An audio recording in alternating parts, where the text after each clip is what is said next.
Wolfsschanze, East Prussia. Snow clings to the pines as Rommel steps into a hot, stale map room and faces a wall of pins and arrows that no longer add up. Hitler waits for an operational brief. Rommel lays a folder on the table and says the real battle is not on the sand, but behind factory doors, and those doors are in America. This is the moment a field marshal tries to warn Hitler that America's assembly lines, not desert tactics, will decide the war. If you want the war told through tonnage, machine tools, and convoys, subscribe and stay with me. The numbers behind the gun barrels are the story. Before this room, he had spent 2 years in a land without cover, fighting across Libya and Egypt against the British Eighth Army. Panzer Army Africa lunged to the approaches of Alexandria, and Berlin made him a field marshal after Tobruk fell in June 1942. Then came the halt, the reversal at the Second Battle of El Alamein, and a retreat westward toward Tunisia under relentless air. Attack and empty fuel tins. While he pulled back, a new tide arrived. On 8 November 1942, Operation Torch threw American and British troops ashore in Morocco and Algeria. The front in North Africa turned into a vice, with Eighth Army pushing from the east and a growing Allied force forming in the west. Axis staffers called everything in the desert the Africa Corps, but his command was larger than that label, a patchwork of German and Italian formations bound by thin roads and thinner supply. The Americans were raw. In February 1943, U.S. II Corps took a hard hit at Kasserine Pass and left wreckage in the valleys. German officers saw that and laughed. Rommel read the after-action reports and did not. Captured documents, aerial photographs, and prisoner interrogations told a different story about what was forming behind the front. Tunisia showed him a new opponent who could make mistakes on Monday and not repeat them on Friday, because replacement parts and fresh units kept the learning cycle unbroken. Every road west of the Atlas Mountains seemed to feed a growing lattice of dumps, motor pools, and airfields, all fueled by convoys crossing an ocean Germany had failed to close. That is what he carried to the Wolfsschanze. Not a plea for more tanks, but a warning about arithmetic. Germany, he believed, had mistaken early American stumbles for permanent weakness. Worse, the Reich had misread the war it was fighting. In cold terms, the Americans were building more of everything, and they were getting better at moving it. He had a clear picture of what American manufacture looked like by early 1943. Aircraft production in the United States had already hit roughly 47,800 in 1942, and the curve was still climbing. Factories turned out standardized machines, M4 Sherman tanks that shared parts, P-38 Lightning fighters shipped in crates and assembled at desert strips, trucks built in batches of thousands. Spare parts flowed as deliberately as the machines themselves, filling crates marked for units that had not even left America yet. German design shops still prized custom solutions and squeezed tolerances, but custom work took time, and tailor-made engines did not swap well in the field. The Americans built for field repair, not for bragging rights in a drawing office, and that showed up in how long vehicles stayed running. Liberty ships delivered the philosophy at scale. America would build 2,710 of them by war's end, simple hulls stamped and welded fast enough to outpace torpedoes. Convoys paired these ships with escorts and search aircraft, knitting together an anti-submarine screen that got tighter by the month.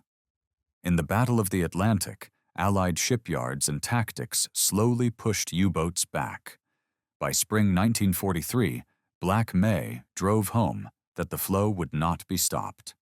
On land, the Allied system recycled broken hardware. Tanks with shot-out transmissions were towed to forward repair parks, swapped with replacements, and pushed back into line. Fuel followed a timetable. Drum by drum, pipeline by pipeline, the Americans set up forward refueling points that let armored columns pivot without waiting for miracles. Tires, fan belts, magnetos, radios, every small part arrived in absurd quantity, enough that a unit could waste a handful to keep moving. Germany's Desert Army had learned to count bolts. Drivers shut off engines on long descents to save fuel and risked losing oil pressure just to stretch another kilometer. Convoys for Panzer Army Africa crossed the Mediterranean under British and American aircraft, then dispersed over poor roads from Tripoli and later Tunis and Bizerte. The road distance alone bled the depots. A gallon burned in a truck was a gallon not in a tank, and the further the front, the worse the exchange. The Axis air fleet over North Africa shrank as spare parts dried up. Ground crews cannibalized one engine to keep another alive and lost both when the schedule slipped. Meanwhile, American-trained mechanics replaced whole assemblies in minutes because everything matched. Standardization was not glamorous, but it multiplied combat power after contact. The unit that can fix 2 tanks an hour beats the unit that can machine a piston overnight. He also understood learning curves. US 2 Corps had been bruised at Kasserine, but the response was immediate. Reorganization, tighter artillery control, better use of engineers. Communications improved. Radios that once crackled with confusion now carried clear fire missions, and the net hummed with discipline. Air-ground integration tightened as squadrons forward deployed to rough fields carved by bulldozers that never stopped. German measures were clever and brave, but reactive. A minefield might sting for a day. An assembly line created a sting that never ended. The American approach coupled mass and method. It confused German expectations because it aimed at effectiveness rather than textbook efficiency. A depot that looked wasteful to a quartermaster in Berlin functioned as shock absorber and accelerator for a combat force. Trucks idled in rows, not because somebody miscounted, but because the plan assumed failures and designed the cushion to absorb them. On a long front in a harsh climate, endurance defined victory. Machines fail. Armies win by replacing failures faster than the enemy can exploit them. Rommel's point was brutal. Tactics mattered, but only inside the large cage built by industry and logistics. Inside Germany, the Armaments Ministry had begun to rationalize production, but the Reich was late and outnumbered. Occupied territories did not replace German losses the way global partners did for the Allies. The coalition against Germany had access to food, fuel, and factories on a scale the Reich could not match. Every new American airfield in North Africa unlocked more sorties, which protected more convoys, which added more trucks, which extended more artillery lines. Feedback loops mattered. Success at sea fed success in the air, and both protected ground operations in a way the Axis could not reverse with a single bold attack. By early 1943, even small Allied raids imposed disproportionate strain on Axis supply because there was no depth in the system. Rommel's warning used these mechanics. He argued the United States had not even fully mobilized and that the imbalance would widen with each month. He had watched battle damage repair teams in Allied sectors work under lamplight while bulldozers cleared new spurs into depots. Interrogations of captured drivers and engineers filled in the picture.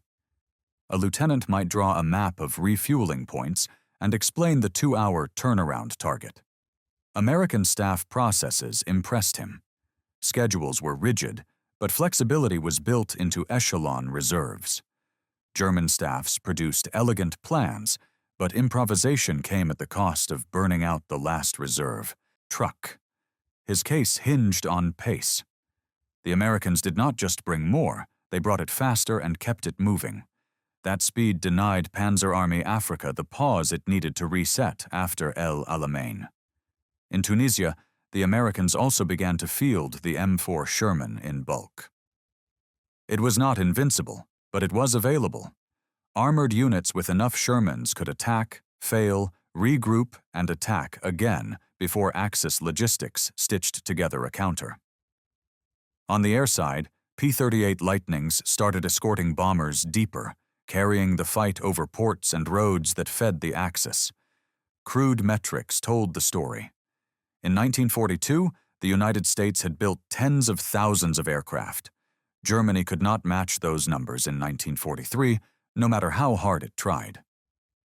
Convoy escorts improved with radar, sonar, and disciplined doctrine, and the air gap in the Atlantic narrowed until it disappeared. When U-boats sank hulls, American yards replaced them in weeks. A sunk ship became a schedule item, not a strategic shock. None of this implied that American infantry could not be pinned or that their armor could not be flanked. It meant those setbacks no longer mattered at the campaign level. Germany could win a day and lose a month. The math flattened tactical spikes. He framed evacuation of North Africa as a way to save experienced troops for a defensive war closer to home, but that ran against Hitler's will. Holding a poor hand for honor is still holding a poor hand. He believed it was time to fold and regroup. By the time he reached the Wolfsschanze, the pins on the map already lagged behind the convoys in the Atlantic. Back in the room, the moment tightens. He flips open a folder and traces a blunt arc from American shipyards to Tunisian ports. U.S. aircraft production is the first number he voices, the scale too large for a counter-argument built on battlefield cleverness.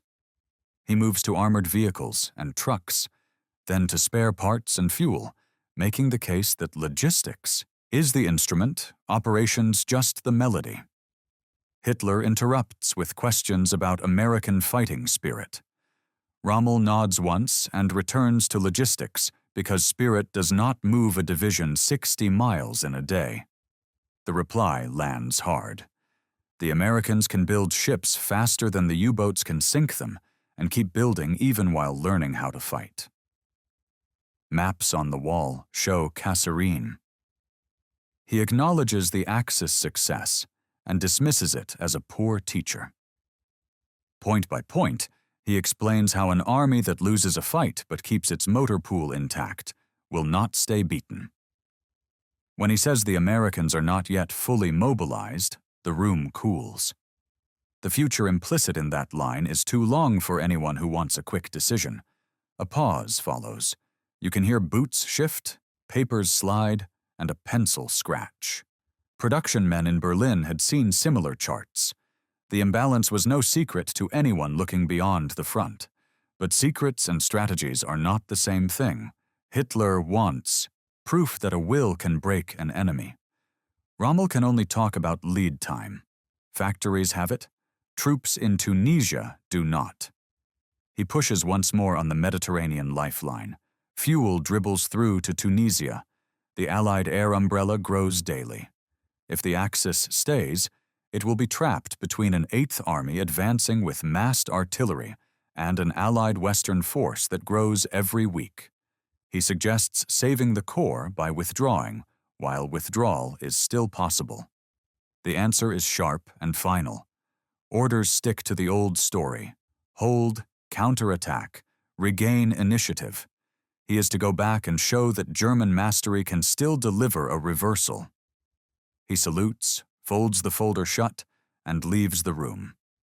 Outside, the pines crack in the cold, and exhaust from a staff car hangs in the air. By the time he boards his aircraft, the Tunisian front has already changed again. Allied dumps fatten, Axis convoys shrink. He returns to North Africa and reads the clock. Time is a weapon, and it favors the side with fuel. An attack is set for Medellin. Dawn finds German columns moving into the teeth of prepared guns. Artillery opens first. Shells walk the ground, cutting into the thin line of tanks and half-tracks before they can maneuver. Allied aircraft sweep in with practiced rhythm. Strafing passes snip at the edges of the assault, while batteries keep the center pinned. Radio nets on the Allied side sound calm. Fire directions get corrected in seconds because the wiremen and signalers have parts, spools, and discipline. On the Axis side, breakdowns force on-the-spot cannibalization. A missing fan belt is the difference between a mobile company and a static target. He watches the attack lose speed, then shape. By midday, the line has bent back to place of departure with losses it cannot replace. What makes the defeat sting is not genius by the defender, but the certainty underneath it. The defender had stockpiles and time to prepare.